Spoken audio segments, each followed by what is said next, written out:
magalit, sanay lang ako magtago sa likod ng biro, ngiti at mga kwentong gawa ko. Pag may nagtatanong, ayos ka lang ba? Automatic sagot ko, oo naman, kahit hindi na.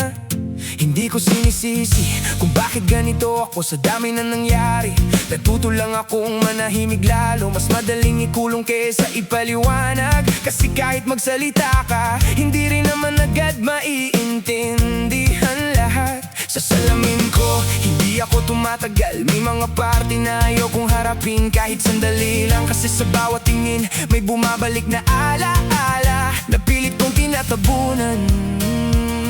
Pero lumilitaw pa rin pala, hindi lahat ng buo, totoong buo. May lamat na yan, may mga ngiti na hindi na rin sigurado.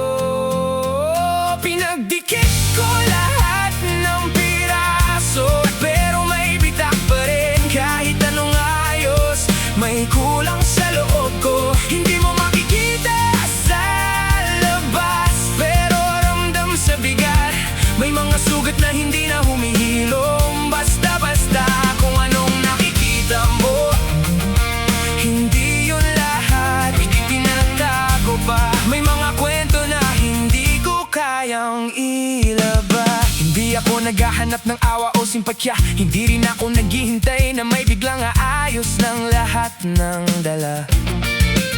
Sanay na ako sa bigat, parang normal na rin, kahit minsan hindi na alam kung saan nagsimula ang sakit na to rin.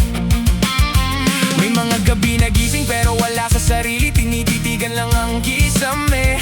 Umaasa may marinig na sagot kahit konti, pero wala, sarili ko lang ang kausap ko. At minsan, pati yun, hindi ko na rin makausap ng buo. Hindi lahat ng tahimik payapa, minsan yan ang pinakamaingay na parte ng problema. At kahit anong takas mo sa realidad, may isang sandali na hahabulin ka ng lahat. Kung buo pa ba ako, hindi ko na alam, o sanay lang ako magpanggap na kumpleto.